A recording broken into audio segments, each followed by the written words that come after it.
شروع اللہ کا نام لے کر جو بڑا مہربان نہایت رحم والا ہے۔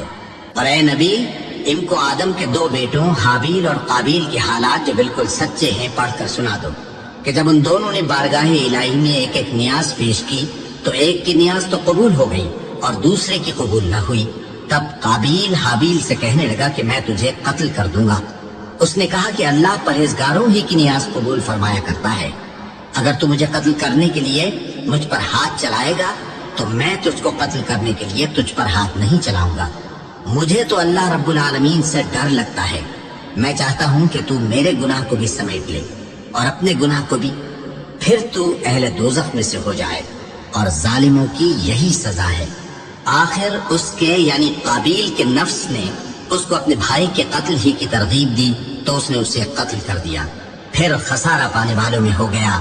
اب اللہ نے ایک کوا بھیجا جو زمین کریدنے لگا تاکہ اسے دکھائے کہ اپنے بھائی کی لاش کو کیسے چھپائے۔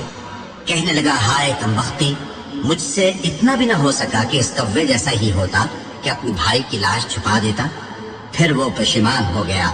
اس قتل کی وجہ سے ہم نے بنی اسرائیل کے ذمے یہ بات لکھ دی کہ جو شخص کسی کو ناحق قتل کرے گا، یعنی بغیر اس کے کہ جان کا بدلہ لیا جائے یا ملک میں خرابی کرنے کی سزا دی جائے، تو اس نے گویا